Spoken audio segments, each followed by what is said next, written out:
ở Việt Nam chúng ta nói là cà phê phin nguyên chất đây. Cà phê phin.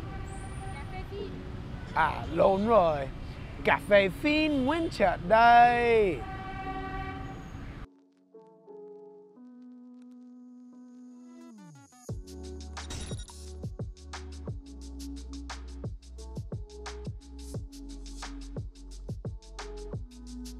Video này được tài trợ bởi cửa hàng Canon và Slam, cửa hàng camera tốt nhất tại Sài Gòn. Các bạn ơi, Phúc Mập đây. Chào mừng đến video mới của Phúc. Trong video này, Phúc muốn nói về top 5 điều Phúc thích nhất về Sài Gòn. Trước khi bắt đầu video này, hãy nhớ đăng ký kênh Phúc Mập Vlog nhé. Hãy bắt đầu nào!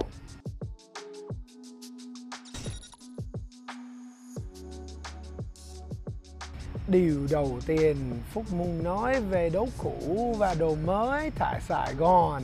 Ở đây có rất nhiều sự phát triển.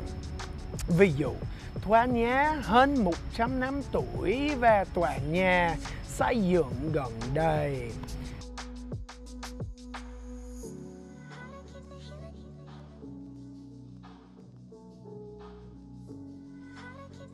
Style quần áo, có style áo dài và áo bà ba và pyjama. Rất là cũ, rất là truyền thống. Nhưng mà hiện nay những đứa trẻ đang mặc áo như người Mỹ, mặc áo như người châu Âu. So, hai style mixed.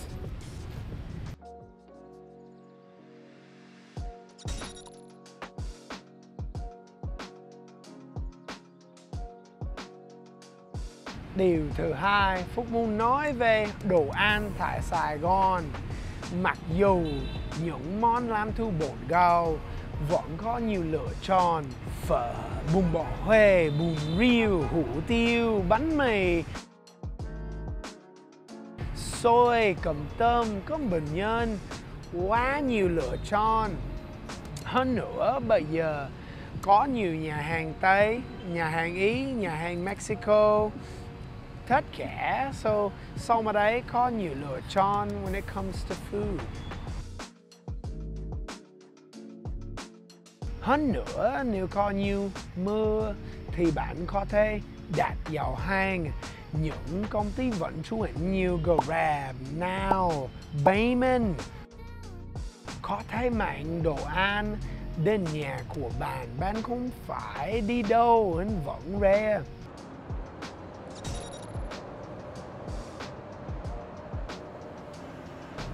Và đó là điều thứ ba là phương tiện. Nào, biết rồi. Nhiều người sẽ nói về phương tiện tại thành phố lớn như Osaka và Seoul. Phúc đã đi Seoul và Osaka trước. Anh thạo điện ngầm ở đó rất là phức tạp, rất là khó hiểu. Phúc thích xe máy tại Sài Gòn nhiều hơn. Rất tiện lợi, rất dễ và rất rẻ.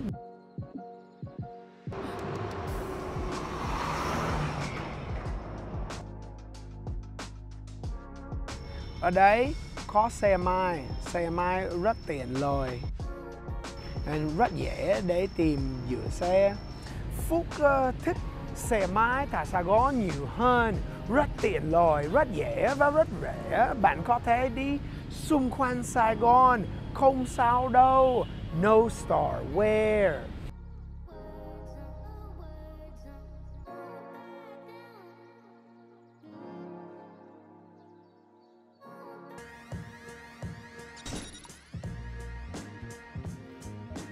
Anh giống giữ xe tại Sài Gòn. Đây là điều thứ tư của Phúc là cà phê. Tại Sài Gòn có quá nhiều quán cà phê. Cà phê lề đường, cà phê sang trọng, cà phê bình nhân.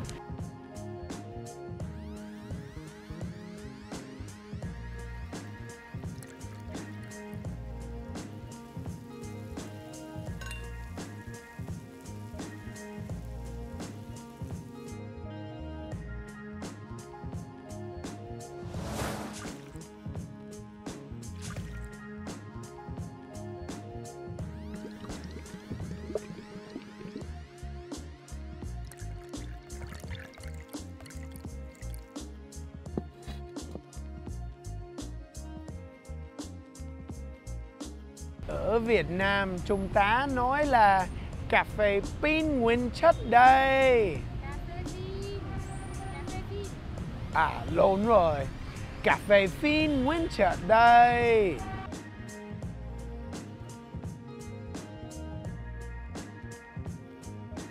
Nói thật, khi Phúc còn ở Mỹ, mình lâu lâu mới uống cà phê một lần.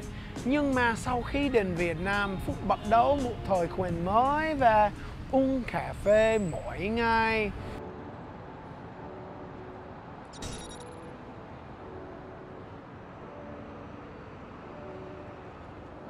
Đó là điều cuối cùng mà Phúc muốn nói về là cộng đồng Việt Nam. Phúc đã sống ở nước Mỹ, sống ở Việt Nam hơn 5 năm rồi. Cộng đồng Mỹ so với cộng đồng Việt Nam rất là khác nhau. Nếu bạn chưa có trải nghiệm cả hai nước thì rất khó giải thích. Nhưng mà ở Việt Nam, người Sài Gòn không có vấn đề khi sống gần gũi, không gây sự. Well, trừ khi nhậu xỉn. Cảm ơn mọi người đã xem video này. Nếu bạn cảm thấy nội dung của Phúc giải trí thì đừng quên đăng ký kênh Phúc Mập Vlog để nhận thông báo về video mới của mình. The Handwalk Bros here. We're going for shooting. I'm shooting right now, man. Good to see you guys. Oh! Right, the Handwalk Bros, what's up? Alright guys, hit me up soon, alright? Okay, Talk to y'all soon. yeah. Be safe. Subscribe Phúc Mập. Đúng rồi. Nhân trang trại hạng Phúc.